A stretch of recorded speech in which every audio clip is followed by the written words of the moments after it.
তিনটে খবর পেলাম। এক হচ্ছে ডাস্টবিন নাকি আবার আমায় নিয়ে পড়েছে, মানে ডাস্টবিনে অনেকদিন গ্যামাক্সিন ছিটায়নি বোধহয়।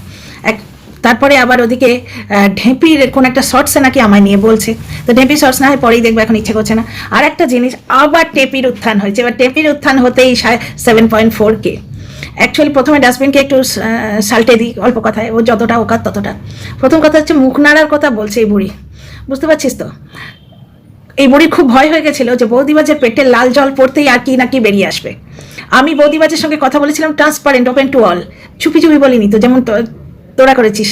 ল্যাটাদীপ্ত থেকে ফগলু এমনি এমনি হয়েছে। হ্যাঁ রে, এই যে পাকা চুলের কথা বলছিস না, ব্যাপারটা হচ্ছে কোন চলে থাকে লোকেরা আমি জানি না, মানে এতটা নির্বোধ এবং মূর্খ না হলে যেখানেই থাকুক, গুগল তো এখন সকলের কাছে আছে। এখন দিল্লিতে মানে কি পরিমাণ টেম্পারেচার বুঝতেই পারছো। গরম জল খাওয়া কিন্তু এমনিও স্বাস্থ্যের পক্ষে ভালো। গরম চা কফি মানুষকে খেতে দেখেছে, গরম জল খেতে দেখেনি। কি করে জানবে বলো? গুড হ্যাবিটস, গরম জল খাওয়া এখন প্রচণ্ড গুড হ্যাবিটস, হেলদি হ্যাবিটস, আর আমাদের এখানে তো লাগেই, বুঝতে পারছো। আর কচি সাজা, সেটা এর মতো মূর্খই বলতে পারে। আমি যেদিন থেকে এখানে জয়েন করেছি, প্রথমে তো এই জায়গাটার মহিমায় তো জানতাম না, ছেলেকেও দেখিয়েছি, কোথায় দেখিয়েছি তখন থেকেই বলছি, তো গত বছর না তার আগের বছর থেকে বলছি আমার 22 বছরের ছেলে আছে। তো 22 বছরের ছেলে 2 বছর পেরিয়ে গেছে, 24 বছরের সে হয়েছে। যে মানুষের 24 বছর ছেলে আছে সে কচি কি করে সাজে? মানে এর মনটা অতীব নোংরা। 2 নম্বর কথা হচ্ছে যে এ চ্যানেল গ্রো করেছে তোমার ওই বড় চ্যানেলের বাড়ি গিয়ে, কিন্তু বড় চ্যানেলের বাড়ি গিয়ে ওরা কি কাণ্ড করেছে, বড় চ্যানেলের নামে নিন্দে করেছে। যে সেই তোমার ওই মেয়েটির নাম কি, কণিকা, ওই মহিলার নাম কণিকা তার শাশুড়ির সঙ্গে দুর্ব্যবহার করছে। এটা কে বলেছে? ট্যাকি 49। এ আবার মুখ নাড়ে কি করে গো? আজকে আমাকে পরকীয়ার সাপোর্টার বলছে, অথচ প্রমাণিত হলো যে মন্দারমণি গেছে যে মহিলা, তার সম্বন্ধে সবকিছু জানা সত্ত্বেও সে পরকীয়া করছে, বড় বড় ছেলে মেয়ে নিয়ে সে নিজে বলে। এমনকি তার পরকীয়ার পার্টনার সেও বিবাহিত, তার সঙ্গে এদের যোগাযোগ আছে, তার সঙ্গে এরা মুখোমুখি দেখা করেছে, খাওয়া দাওয়া করেছে, বুঝতে পারছো। এবং কি তাকে তোমার হসপিটালে গিয়ে দেখে এসছে, সে ভেতর থেকে খবর আনতো বলে, সে ব্লগারের বাড়ি গিয়ে ভেতর থেকে খবর আনতো বলে তার সঙ্গে সম্পর্ক রেখেছিল, তার পরকীয়াতেও সাথ দিয়েছে, তার পরকীয়া পার্টনারের সঙ্গে দেখা করে এসছে, তবু এ মুখ নাড়ে। আজকে আমায় বলছে তুই মুখ নাড়িস কি করে? তুই ভাবতে পারো কি পরিমাণ দোগলা হলে এটা পারে? মানে এর সম্বন্ধে যা যা বেরিয়েছে না, এর তো চ্যানেল ডিলিট করে দেওয়া উচিত। এত বড় নোংরা। শুধু তাই নয়, আজকে ওই বৌদিবাজ একটু লাল জল পেটে পড়লে যে এর নামও বলে দেবে সেই ভয় তিরবির করছিল। বলেছে যে বৌদিবাজ আবার কার কার নাম রিভিল করবে কে জানে, বুঝতে পারছো। এই যে বলে না যে টিনা তার দাদার বিয়ের তোমার লোন শোধ করেছে, এমনি এমনি বলে, কোথাও না কোথাও থেকে শুনে এসছে, কেউ না কেউ এর কানে কিছু লেটা ফেটা ঢুকিয়েছে হয়তো, বুঝতে পারছো। আর শোন রে পাগল মূর্খ মহিলা, তুই যদি আমায় বলতে পারিস আমি তোকে ধুয়ে ছাড়বো না, বুঝতে পারছিস? ধুয়ে ছেড়ে একদম ডাস্টবিন তো ওই জন্য ঘেন্না করে, ধুয়ে পরিষ্কার করে না রোদে শুকিয়ে দেবো, বুঝতে পারছিস? একদম ঘাঁটাবি না। আমি নিজের মতো করে ভিডিও করি, হ্যাঁ যেখানে তোর কথা আসবে সে তো বলবোই, প্রত্যেক কথাই যখন আমায় স্মরণ করিস। টিনার আমি শুভচিন্তক কি না সেই নিয়ে তোকে মাথা ঘামাতে হবে না, কিন্তু তুই যে বড় চ্যানেলকে নিয়ে চ্যানেল গ্রো করলি, বড় চ্যানেলের শুভচিন্তক তোরা দুজনেই নোস। তোরা ভেতরে একজনের পেছনে ছুরি মারিস, মুখে বন্ধুত্বের ঢং করিস, তোদের মতো মানে ডুপ্লিকেট কেউ আছে। তোরা বন্ধু যাকে বলিস তার ভালো চাস না, বড় চ্যানেলের ভালো কোনোদিন চাসনি। প্লাস বাচ্চার বাবার কত ভালো চেয়েছিস, বাচ্চার বাবা যা করেছে ওর ভুলগুলোতে সাপোর্ট করেছে, বুঝতে পারছো। যার জন্যই তো বাচ্চা বাবা দোগলা বলেছে। কারণ তোমরা দেখো আসানসোল বালিকে যখন সাপোর্ট করছে, অথচ টিউটিউবের বেলায় প্রতিবাদ করছে, তখন লোকের মনে হবে না যে নিশ্চয়ই পেছনে কেউ আছে যাদের দিয়ে প্রতিবাদটা করাচ্ছে। যদি সত্যিকারের যে পরকীয়াতে এরা আপত্তি করতো তাহলে ডিভোর্স হয়নি এখনো। আসানসোল বালি তার বাচ্চা আছে, তার স্বামী আছে, তার সঙ্গে কথাটা যখন বেরোলো তখনও বলতো যে এটা অন্যায় হয়েছে, এটা বিবাহিত মহিলা, ছোট বাচ্চা আছে, তার সঙ্গে এইরকম করা যেখানে তার নিজের ডিভোর্স হয়নি, তখন চুপ করেছিল। কারণ তখন ভেতরের খবর নিয়ে চ্যানেল তুলতে হবে, বুঝতে পারছো। আর আমার ভিউজ যদি কম হয় তাহলে এত ছটফট করিস কেন? ঠিক যেমন ককরোচের গায়ে হিট মারলে ককরোচগুলো ছটফট করে, আমার ভিউজ তো কম হয়, তাহলে এত ঝটকে মারছিস কেন? তোদের অত ভিউজ নিয়ে তোদের কিছু হচ্ছে না। ব্যাপারটা হচ্ছে যখন না তুই ক্যাতা করবি তখনই তোর ভিউজটা ওঠে। এখন আর কাউকে পাচ্ছিস না, টিনার গায়ে পুরুষ লাগাতে পাচ্ছিস না। যার জন্য কি বলছে যে টিনা খুব চালাকি করে ওইটা কিনেছে। টিনা অ্যাকচুয়ালি ফেস ডিটেক্ট করে এইরকম একটা কিনেছে, কি বলে এটাকে, ট্রাইপড। ওটা হচ্ছে অটো ফেস ট্র্যাকিং ট্রাইপড। এটা 2খানা কিনেছিল, প্রথমটা ঠিকঠাক ওর হাইটে আসছে না বলে দ্বিতীয়টা কিনেছে। এইটা কিনেছে নাকি টিনা পুরুষ লোকাবার জন্য, বুঝতে পারছো। বাড়িতে কেউ ক্যামেরাটা ধরে দিচ্ছে, সেটা লোকাবার জন্য টিনা এত মহাধুরন্ধর সেটা করেছে। ব্যাপারটা হচ্ছে টিনা ওর মা থাকাকালীনই বলেছিল যে মা চলে যাবে, আমার ক্যামেরা ধরে দেবার কেউ নেই, একা ঘরে ভিডিও করব, যার জন্য আমি ওটা কিনছি। তাই কোনো মেয়ে যদি একা নিজের যোগ্যতায় সে খায়, তাহলে তাকে তো তার বিজনেসটা চালানোর মতো ধরনদর তো হতেই হবে। যেমন তোরা কত বড় ধরনদর দেখ, একজন একজনকে সহ্য পর্যন্ত করতে পারিস না, একজন একজনের সম্বন্ধে একটা দর্শককে গলায় জড়ি ধরে বলে রেখেছিস। ওই গলা জড়ি ধরার কথাই বলি, আমি নাকি ফোকলাকে হাক করেছি, কারণ আমি ওই রণদীপ্ত বাবু নাম দিয়েছিলাম বলে। ভাবতে পারছো কত নোংরা, কতটা নোংরা, একবারে বস্তির মানে কালচারলেস, আনকালচার্ড, অশিক্ষিত, মূর্খ, মানে এইরকম, মানে সে বাপে খাদানো মায় তাড়ানো টাইপস, বুঝতে পারছো তো? মানে একেবারে শিক্ষা দীক্ষা বলে কিছু নেই, মানে কি এক ধরনের গালুনি ছিল আগেকার দিনে, যারা গাল দিলে পয়সা দিত লোকে। এই মহিলাকে দেখে আমার পিওরলি ওই গালুনি মনে হয়, কতগুলো নোংরা কথা বলবে, বলে সেই নোংরা কথা শুনতে চায় এমন কিছু মানুষ ভিউ দেবে এবং সেই গাল দিয়ে পয়সা রোজগার করে। ভাবতে পারছো, আমাকে বলছে আমি নাকি ফোকলাকে হাত করেছি, বুঝতে পারছো? আর বাকি কথাগুলো মনে নেই, আমাকে আমি যতটুকু দেখতে বলেছি আমি ওইটুকুই দেখেছি। আচ্ছা, তারপরে কি বললো টিনাকে নিয়ে? হ্যাঁ, টিনা দিল্লি ছাড়ছে না, তার কারণ হচ্ছে দেখো, টিনা দিল্লি ছাড়লে ওর মুখে একটা বিষণ্ণতা থাকতো, ও কিন্তু খুশি খুশি ব্লগ করছে, ও দর্শকদের প্রিয় ঠুকেছে, কারণ দর্শকরা ওকে বলেছিল যে তুমি যে নয়ডায় থাকো, নয়ডাটা ইউপিতে, তুমি জানো না? ওই যে বারেলি যাবার সময় ইউপি কথাটা বলেছিল, ওই জন্য বলেছে। তোমাদের বারবার আমি বুঝিয়ে বলেছি টিনার কন্ট্রাক্ট শেষ হয়ে গেছে, নতুন ফ্ল্যাটে যাবে। এবার নতুন ফ্ল্যাটে মানে হয় এখানে কন্ট্রাক্টটা রিনিউ করবে, না তো নতুন ফ্ল্যাটে যাবে। তো নতুন ফ্ল্যাটটা দাদার বৌদির বাড়ির কাছেই নেবে, এটা তো স্বাভাবিক, কারণ একা থাকলে তোমরা সেটাই বলতে যে দাদা বৌদির কাছে এটা ফ্ল্যাট নিচ্ছে না কেন, তাই না? আচ্ছা, এই ডাস্টবিন বলির মুখ না পেছন গো, পেছন দিয়ে যে মলদ্বার, আমার মনে হয় মুখটা মলদ্বার বাদুরের মতো, কারণ এই ডাস্টবিন বুড়ি নিজের সমবয়সী টিনার বৌদিকে নছল্লা মেয়ে ছেলে বলেছিল। ওই নছল্লা কথাটা এর থেকেই শেখা, সেটা আবার 49 স্ট্যাম্প দিয়েছে যে নছল্লা কথাটা শিখেছে ওর মা না দিদি কে জানে কোন ছিল, কে যার নামে ও আড়ালে পিএনপিসি করে, এবার বুক চিতিয়ে বলে কেন তোমরা পিএনপিসি করো না? পিএনপিসি আমরা করি, ডেফিনেটলি করি, আমি করি না করলেই বা অনেকেই করে, এবং অনেকে করে যদি সুযোগ বুঝি, সেখানে দুটো কথা শুনলাম বললাম ঠিক আছে, কিন্তু বন্ধুত্বের ঢং করি না মুখে। আজকে টিনার বৌদিকে নাচুনি ঠাকুমা বলে, এরই তোমার প্লে লিস্টে ভিডিও আছে যে টিনার ঠাকুমাটা এত নছল্লা মেয়ে ছেলে নাতনিকে ঠিক নিজের মতো বানাচ্ছে।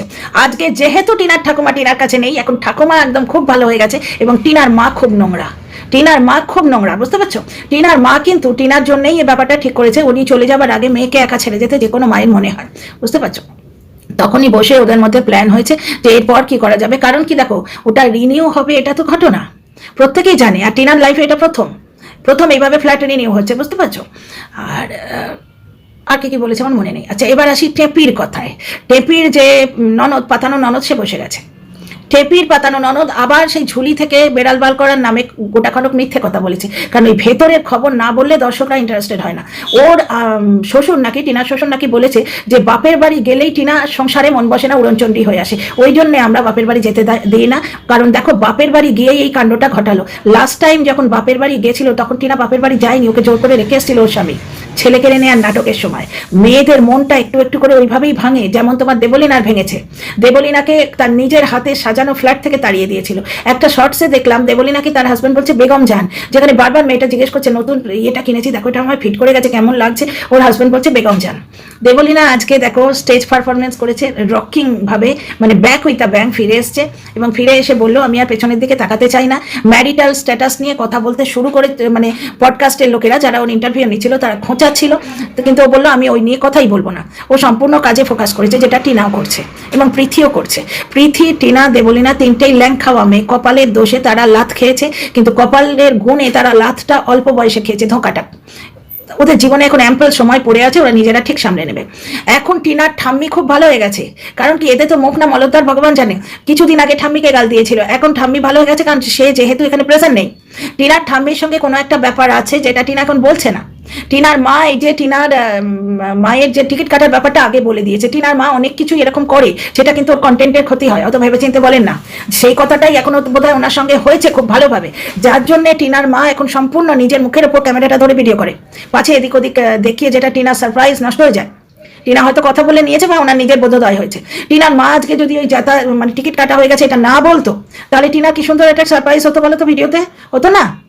এক নম্বর কথা, টিনার মা তার ছেলের বউয়ের জন্মদিন করছে, কারণ কি ছেলের মনে জায়গা করতে হবে। ছেলের মনে, আমার তো ধারণা মায়ের জায়গা এমনি হয়। দেবলীনা আজকে বললো মা কখনো অপশানে থাকতে পারে না, মা বাবা যতদিন আছেন আমার সঙ্গে থাকবে। দেবলীনা মাথা তুলে বলেছে যে মা বাবা যতদিন আছে আমার সঙ্গে থাকবে। টিনাও দেখিয়ে দিল যে ওর মা যতদিন আছে ওর সঙ্গে থাকবে। সন্তান হিসেবে সে তো কর্তব্যটা করুক। বুঝতে পারছো? ওদিকে দেখো টেপিট ওই আর্টিফিশিয়াল ননদ, এটা ওরই ভাষা, বলছে টিনা শ্বশুর বলেছিল বাপের বাড়ি যেতে দিই না, কারণ বাপের বাড়ি গেলেই ওর সংসারে মন লাগে না। তো 5 বছর ওখানে সংসার করেছে, তার মধ্যে 1-2 বার তো বাপের বাড়ি গেছে। তারপরে এসে এমন সংসার করেছিল যে 1,17,000 টাকা ওই কিপ্টের বাড়িতে জমিয়েছিল। আর একটা কথা, যারা কথা বেচে খায়, তা শ্বশুরের এই মহামূল্যবান বাণীটা তো এর আগে বলেনি কখনো। তো এই বাণী এর আগে হঠাৎ বেচেনি কেন? এই বাণী ওর আগে বেচেনি কেন? আর আমাকে বলছে ডাস্টবিন বুড়ি আমি নাকি পাকা চুল লুকোই। হ্যাঁ গো, আজকে আমার একজন বন্ধু মুখ দিয়ে আমাকে প্রচুর মোটিভেট করেছে, আর আমার বাড়ির লোকেরা তো করেই। বুঝতে পারছো? আমি বহু কষ্ট করে, আমার চুলটা এখনো ভিজে, বহু কষ্ট করে, প্লাস আমার কাজের জায়গায় যেতে হবে এবার, তো বহু কষ্ট করে আমি করেছি, তোমার কালার করেছি, চুলটা এখনো ভিজে, ড্রায়ার খুঁজে পাচ্ছি না। বুঝতে পারছো? আমার পাকা চুল লোকানো থাকলে আমি এতদিন, এই যে সিথির কাজটা সাদা হয়েছে, আমার পাকা চুল 3টে ছিল 11-এ যখন পড়তাম। তারপরে যখন গুরগাঁওতে আমি একটা মাল্টিন্যাশনাল কোম্পানিতে চাকরি করতে শুরু করি, তখন ওদের দেখা দেখি খুব সাজার শখ হয়েছিল। আর আমাকে আমার হাজব্যান্ড কোনোদিনই কোনো কিছুতে বাধা দেয় না। তখন আমাকে ওই অ্যামোনিয়া ফ্রি বলে খুব দামি কালার কিনে দিত, প্লাস আমি পার্লারেও হাইলাইটস করাতাম। তখন থেকে আমার চুলটা বেশি করে পাকতে শুরু করেছে। এটা বয়সের সঙ্গে তো পাকবেই, কিন্তু এমনিই হয়েছে, মানে অল্প বয়স থেকে। আমার অনেকে লিভার খারাপ হলে অল্প বয়সে চুল পেকে যায়, সেসব বুদ্ধি তো এদের নেই। প্লাস বয়সটা ওয়াইটিতে প্রচন্ড ফ্যাক্টর হতে পারে, আমার জীবনে ফ্যাক্টর নয়, কারণ প্রত্যেক বয়সের একটা গ্রেস আছে। আমি জীবনের প্রথম দিন থেকে, ওয়াইটি জীবনের প্রথম দিন থেকে বলছি, আমার একটা প্রাপ্তবয়স্ক ছেলে আছে, 22 বছরের ছেলে আছে। 22 বছরের ছেলের মা কি কচিকুকি হয়? 22 বছরের ছেলের মা কি অষ্টাদশী হয়? এখন সে 2 বছর হয়েছে, এখন তখন 24 বছর। আমি তোমাদের বলেইছি প্রথম দিন থেকে যে টিনার থেকে 2-4 বছরের ছোট আমার ছেলে আছে। তা আমি যেখানে সন্তানের কথা বুক ঠুকে বলছি, সেখানে কোথায় লুকোচ্ছি? আর পাকা চুল এই তো কাল অব্দি, কালকের ভিডিও, এর আগের ভিডিওতে দেখো আমার পাকা চুল এখানটা পুরোটা দেখা যাচ্ছে। কি করে বলে গো এদের, মানে কত বড় নষ্ট মানসিকতা হলে মানুষ এইভাবে কথা বলে। আচ্ছা ফিরে আসি এবার টেপির কথা। টেপিকে ইয়াদ করেছে, সুতরাং যে চ্যানেলে মাছিবার ছিল সেই চ্যানেলে 7.K ভিউ হয়েছে। এইবার একটা জিনিস দেখো, টেপির মাটা প্রচন্ড নোংরা, টেপির মাই টেপিকে উচ্ছন্নে ঠেলে দিচ্ছে। না হলে ওই বাড়িতে একটা নিয়ম ছিল, ওই বাড়ির নিয়ম ছিল ড্যাশবেটি বলা না। ওই বাড়িতে যখন ড্যাশবেটি বলেছিল, এই মহিলা ভিডিও করেছিল যে আমরা সন্তানদের আদর করে নাকি বরাহনন্দন বলে রাখি। বরাহনন্দনটা বলিনি, ও বলেনি, ওটার আসল টানটা সেটা বলেছিল। কোন বাড়িতে সন্তানকে আদর করে বরাহনন্দন বলে রাখা হয় বলো তো? আমি সেটা নিয়েও ভিডিও করেছিলাম। মানে তখন কিলো দরে ঢাকতে এসেছিল, বুঝতে পারছো তো? আজকে বলছে ওই বাড়িতে যখন ছিল একটা নিয়ম ছিল, ওই বাড়ির কোনো নিয়ম আছে? কোনো নিয়ম আছে? আজকে ছেলেটার কি অবস্থা হচ্ছে? ছেলেটা গাল শিখছে। টিনার যাযাবরের জীবন এরা বলছে, এরা বলে বলুক, আমি তোমাদের কষ্ট বোঝাচ্ছি। টিনার যেটা ক্ষতি করছে না, টিনার ক্ষতি করছে তো টিনার প্রথম থেকেই ওই বিয়েটা, টিনার বিয়েটাই ওর ক্ষতিকারক। কারণ সে ডিভোর্স না দিলে টিনা যেমন জীবনে সেটেলমেন্টে, একটা ফ্ল্যাট ছাড়া কি কেউ যাযাবরের জীবন বলে? একটা ফ্ল্যাট থেকে একটা ফ্ল্যাটে যাবে, ওর কন্ট্রাক্ট রিনিউ করতে হবে, ওইখানে না করে দাদা বৌদির কাছে যাবে। অ্যাকচুয়ালি এদের বড় কষ্ট হচ্ছে, ওরা গায়ে পুরুষের দাগটা খুব ইজিলি লাগাতে পারবে না। টিনার দাদা বৌদির কাছে থাকলে পুরুষের দাগটা সহজে লাগাতে পারবে না, ওদের ইজি কন্টেন্ট মারা যাবে।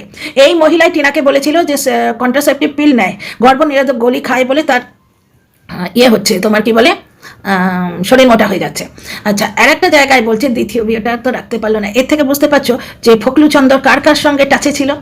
টিনার দ্বিতীয় বিয়ে, যার ডিভোর্স হয়নি, তার আবার বিয়ে কোথায়? আর দ্বিতীয় বিয়েটা রাখতে পারলো না। ওই বিয়েটা, আমার বিয়ে তো নয় ওটা, ওইটা রাখার জন্য টিনা দর্শকদের সামনে ছোট হয়ে গেছিল। যা খুশি তাই করতো ওই লোকটা, যা খুশি তাই করতো। সেই লোকটা আজকে চ্যাট করছে বিভিন্ন মহিলার সঙ্গে। সেই লোকটা টিনার 2,09,000 টাকা নিয়ে পালিয়েছে, প্লাস অন্য জিনিসপত্র তো নিয়েছে। টিনা একটা আংটি দিয়েছিল, একটা ফোন দিয়েছিল, কত কিছু দিয়েছিল, সমস্ত জিনিস নিয়ে সেই লোকটা পালিয়েছে। এই ভিডিও করতো কিছুদিন আগে, নচ্ছার ওই ফোকলা ছেড়ে দিয়ে পালাবে, ফোকলা মারছে, অমুক তমুক করে ভিডিও করতো। এখন এদের টাই আপ হয়েছে, কারণ কি, তোমরা ঢ্যাঁড়সের চ্যানেলে এই বৌদিবাজের কল রেকর্ড পেয়েছো, এমনি এমনি পেয়েছো? তোমরা একটা শুনছো তো যে এর মানে এইরকম একটা ট্রায়াঙ্গেল শুনছো তো, বুঝতে পারছো? প্লাস এই মহিলা থেকেই তোমরা শুনেছো যে টিনা জিমে গিয়ে বৌদিবাজ হাঙ্গামা করেছিল, যার জন্য টিনা জিমে যেতে পারেনি। মানে এইরকম একটা ট্রায়াঙ্গেল সেখান থেকে ওইখানে গেছে। মানে এই বৌদিবাজ এর সঙ্গে কন্ট্যাক্টে আছে, এ বোধহয় বাইরে পাঠিয়েছে, এইরকম কথা আমি কিছু ওআইটিতে পেয়েছি। তার মানে বৌদিবাজের সঙ্গে এরা প্রত্যেকে, এই যে 3টি প্রাণীর কথা বললাম, ফোকলার সঙ্গে এরা প্রত্যেকে কন্ট্যাক্টে আছে। এই যে ডাস্টবিন বুড়ি, এ প্রচন্ড ছটপট করছিল ভয়ে, যে পেটে লাল জল পড়লেই সে তো মা বাপ চেনে না, সে তো বলতে ভগভগ করে বলতে শুরু করবে। বুঝতে পারছো? হয়তো এর নামটাও বেরিয়ে আসবে। ভয়ে বলছিল যে ফোকলা এবার কার কার নাম বলবে। আগে তো ল্যাটা ছিল, তারপর তথ্য বোধহয় দিয়েছে, এটা তো স্পষ্ট বোঝাই যায়। মানে মুখ না রে কোন লজ্জায়, মানে লজ্জা ঘেন্না কিচ্ছু নেই এর। হ্যাঁ, ভয়টা আছে, ওই জন্য পেছনে বাঁশ খেয়ে নাকি কেঁদেছিল। তো যাই হোক, লজ্জা ঘেন্না থাকলে এদের সম্বন্ধে যা বেরিয়ে আসছে, এ এখন মুখ নেড়ে অন্য মানুষকে বলে পরকীয়া সাপোর্টকারী। আমি যে মুহূর্তে ফোকলাকে টের পেয়েছি, প্রথমে ভেবেছিলাম টিনার বরটা ভালো নয়, তাড়িয়ে দিয়েছে, এই সময় ফোকলা হয়তো টিনার সেকেন্ড ডেস্টিনেশন হবে। কারণ কি দেখো, আসানসোল বালিকে যখন নোংরা করেছে, ডাস্টবিন বুড়ি কিন্তু বাচ্চার বাবার সাথ দিয়েছে। বাচ্চার বাবাকে ভুল রাস্তায় নিয়ে যাওয়ার জন্য ডাস্টবিন বুড়ি অনেক অনেকাংশে দায়ী। ওরা নিজেদের চ্যানেল চালানোর জন্য বাচ্চার বাবাকে ভুল রাস্তায় চালিয়েছে, যেটা এই টেপির ননদ, আর্টিফিশিয়াল ননদও দায়ী তার জন্য। এতদিন কিন্তু এই টেপির যে দ্বিতীয় ছিল, সে মানে টেপির যে ভুলটা, সে এদের এত প্রিয় ছিল না। তাকে গ্রিল করার জন্য তার পাশের বাড়ির লোক এই বলেছে, তার বাবাকে থানায় ডেকে পাঠিয়েছে, রোজ কাহিনী রাম কাহিনী, এদের ভিডিও আমরা শুনে গেছি। আজকে হঠাৎ করে সে এত কেন প্রিয় হয়ে গেল? সেই ভুলটা তো টিনা রাখতে পারলো না। টিনার ছন্ন ছাড়া জীবন। ব্যাপারটা হচ্ছে যে টিনার এখন যেহেতু ডিভোর্স হয়নি, ও বিবাহিত লাইফে যেতে পারবে না। এবং আর একটা বৌদিবাজের চক্করে পড়ুক আমরা কি কেউ চাই? আমরা কেউ চাই না, বুঝতে পারছো? আমরা চাই ওই রাধিকা যেরকম বলেছে, যেখানে থাকুক ভালো থাকুক। এবং রাধিকা যেখানে থাকুক ভালো থাকুক বলেছে, তাতে ডাস্টবিন বুড়ির প্রচন্ড ফেটেছে যে যারা টিনার ক্ষতি চায় তারা তো এইরকমই বলবে। না গো, আমাদের বলা উচিত যেখানেই থাক খারাপ থাক, যেখানেই থাক খারাপ থাক, তাতে তো এদের কন্টেন্ট করতে খুব সুবিধা হবে। স্পষ্ট বোঝা যাচ্ছে যে টিনা দাদা বৌদির কাছে যাচ্ছে। টিনাকে বলা হয়েছিল যে বেরেলি ইউপিতে যাচ্ছে বলেছিল না, তখন সবাই মিলে বলেছে ও যে নয়ডাটা ইউপিতে, তুমি তো জানো না, না মূর্খ, লেখাপড়া জানে না, এই সমস্ত কথা বলেছিল। টিনা এসে ক্লারিফাই করেছিল যে নয়ডাটা ইউপিতে আমি জানি, কিন্তু দিল্লি এনসিআর বলে তোমরা বোঝো, তাই দিল্লি বলেছিলাম। সেই জন্যই টিনা আমাদের ঠকেছে যে বাই বাই দিল্লি, বুঝতে পারছো? যে মানুষ দিল্লি ছাড়বে সে তো মায়ের সঙ্গেই চলে যেতে পারতো, তার মুখে একটা বিষণ্ণতা থাকবে না? সে বাড়িতে বসে তোমার বাটাটা বড়া রেসিপি, সরি ওই কি নাম, বাটাটা বড়া তো মহারাষ্ট্রে শিখেছিলাম, মানে বাটারা মানে আলুর বড়া, কি বললো জানো, সাবুদানার বড়ার রেসিপি সে শেয়ার করবে? স্পষ্টই তোমরা নিজেরা গুনে দেখো না, টিনা কবে ফ্ল্যাট নিয়েছে, আর এখন অব্দি ওর প্রায় 11 মাস কমপ্লিট হতে গেছে। এইখানে শুয়ের ফ্ল্যাট সম্বন্ধে চিন্তা হয়, মানে চিন্তা ঠিক না, ধর কে চিন্তা করছে, মানে চিন্তা মানে ব্যাপারটা বোঝা যায় যে শু ফ্ল্যাট নিয়ে মিথ্যে কথা বলেছিল। এটাও কিন্তু ডাস্টবিন বুড়ি জানে, ডাস্টবিন বুড়ি বলেছিল শু ফ্ল্যাটটা কিনেছে। এরা ভেতর প্রত্যেকের সঙ্গে যোগাযোগ আছে। আর ডাস্টবিন বুড়ি পরকীয়ার পাড় সাপোর্টার, নাম্বার 1 সাপোর্টার, সেটা আমরা সবাই জানি। নাম্বার 1 সাপোর্টার, এবং সাপোর্ট করে গেছে দুটো পয়সার লোভে। কারণ কি, ভেতর থেকে সে খবর আনছিল, এবং ভেতরের খবর বলতে কিন্তু আজকে চ্যানেলটা উঠলো, মানে আজকে আবার ভিউ হয়েছে। আজকে যেটা বলছে যে ভেতরের খবর বলার জন্যই উঠেছে, কাকু বলেছিল বলে আজকে বেচারামের বাড়ির খবর মিথ্যে কথা বেচতে এসছে। কারণ টিনা ওখানে ওই 5 বছরে 2-4 বার বাপের বাড়ি এসেছিল। সকালে আসতো, বিকেলে ওর বর নিয়ে চলে যেত, কারণ ওই টিনার শাশুড়ি কাজ করতে চাইতো না। টিনা থাকলে ও সেই শেঠানির মতো বসে থাকতো, শুধু খুন্তিটা নাড়তো। টিনা না থাকলে তাকে বাসন মাজা, ঘর মোছা এসব করতে হতো বলে টিনাকে বাপের বাড়ি থাকতে দিত না। লাস্টের যে থাকাটা, সেটা ছেলে কেড়ে নেওয়ার একটা নাটক করতে গেছিল, টিনা বলেছিল। দ্বিতীয় কথা, টিনার ছেলেটাকে কে দিল? এত কাণ্ডের পরও এরা কি করে মুখ নাড়ে? টেপি প্রিয়া, এর নাম দিলাম টেপি প্রিয়া, কারণ ওই পাতানো জাস্ট অত বলতে পারবো, অনেক কথা খরচা করতে হয়। এই টেপি প্রিয়া এত করে মানে মিথ্যে কথা কি করে বলে? এখনো বলে যে ছেলেটা আর কথা বলছে না, পাশের বাড়ির ছেলে দেখলে মনে হয় অমুক। ছেলেটাকে মাহারা কে করলো? তুই তো করলি মাহারা। তুই আর টেপির বর মিলে তোরা প্যাক্ট করেছিলিস, সেটা সন্ডু লাইভে প্রমাণ দিয়েছে। তোরা সংসার ভাঙা বেচবি, এখনো বেচছে সে, এবং তুইও বেচছিস। আজকে এই যে টেপি প্রিয়া, ও পুরোপুরি বলেছিল যে আমি দিদিভাইকে বলেছিলাম ওই মেয়েটাকে আমার ভাইয়ের মাথায় তুলে দিও না, নিজের কথাই বলেছে। তারপর কোনো দর্শকরা হয়তো ব্যাকগ্রাউন্ডে ফোন করে শুধরে দিয়েছে, যেমন এখন বেচারামকে শুধরে দিয়েছে, বাচ্চার বাবাকে শুধরে দিয়েছে, যে বাচ্চার স্কুল সম্বন্ধে বলতে গেলে তুমি পয়সা করির কথাটা তুলো না। পয়সার করির কথাটা তুললে দর্শকদের বুকে একদম শক্তিশালের মতো লাগে। এই যে টুকুদা, শ্রাবন্তী, ভৌমিক, এরা তো দিলসে ভালোবাসে না বাচ্চার বাবাকে। তো বাচ্চার বাবা, এদেরও দোষ নেই, এরা একটা সাইড চুজ করে নিয়েছে। কিন্তু এদের উচিত ছিল যে বাচ্চার বাবাকে একটু বোঝানো, বাচ্চার বাবাকে বোঝালে সংসারটা বাঁচতো। বাচ্চার বাবার ভুলগুলোকে সাপোর্ট করে এরা কিন্তু ভয়ঙ্কর ভুল করেছে। যে সাপোর্টটা দিয়েছে তোমার এই টেপি প্রিয়া, ও দিয়েছে নিজের স্বার্থে। আজকে টিনাকে বলছে যে পরকীয়া, অমুক তমুক, হেনক্রিয়া, সংসারে মন বসে না। এমন একটা মানুষ সংসারের কথা বলছে যে সংসার জানেই না কাকে বলি। আজকে 49 বলছে, 49-এর কণ্ঠস্বর থেকে আমরা কল রেকর্ড শুনেছি, অসুস্থ স্বামীকে বাড়িতে ফেলে মন্দারমণি চলে গেছিল। যে অসুস্থ স্বামীর নাম করে QR কোডে টাকা তুলেছিল, সেই QR কোডে টাকা তোলাটাকে সাপোর্ট করেছিল ডাস্টবিন বুড়ি পারমিশন চাইতে গেছিল যে QR কোডে টাকা তুলবো কিনা বলো তো। আজকে মানবাধিকার দিদি না থাকলে আজকে ওই QR কোড দিয়ে ওরা আরো কত দর্শক ঠকাতে, বা মানবাধিকার দিদির ব্যাপারটা উনি পথ আগলে না দাঁড়ালে কেলেঙ্কারি হতো। কারণ এরমও শুনেছি যে যারা QR কোডে দেয় না, লাইভ করে তাদের নিন্দে করা হয়, বুঝতে পারছো? তাহলে একটা জিনিস দেখো, এই QR কোড দিয়ে টাকা তোলা যাবে কিনা এইটাই ডাস্টবিন বুড়ি বলেছিল, পারমিশন চেয়েছিল। এগুলো তো তোমরা সবাই জানো, ওয়েটিতে এসছে। আজকে সেই মহিলা টিনাকে সংসারের পাঠ বোঝাচ্ছে, যে একগলা সংসারে বসে থেকে স্বামীকে চিট করছে, বুঝতে পারছো? পরপুরুষের সঙ্গে সম্পর্ক রাখছে। যে আমাকে পরকীয়া সাপোর্টার বলছে, সে নিজে পরকীয়াকারীদের সঙ্গে রীতিমতো সম্পর্কে ছিল এবং আছে। বুঝতে পারছো কি অবস্থা এদের, কি অবস্থা? কি পরিমাণ নোংরা। আজকে ফোকলাকে সাপোর্ট করতে হচ্ছে এই টেপি প্রিয়াকে, কারণ কি? ফোকলার কাছে কি ধরা আছে, এদের কি বন্ধক রাখা আছে? এ আর সুর, ভিডিওটা বড় হয়ে যাবে, এই ভিডিওতে আর নয়, আসছি আবার। আচ্ছা, লাইক শেয়ার সাবস্ক্রাইব আর হাইপ করো। See you in the next video. মতামত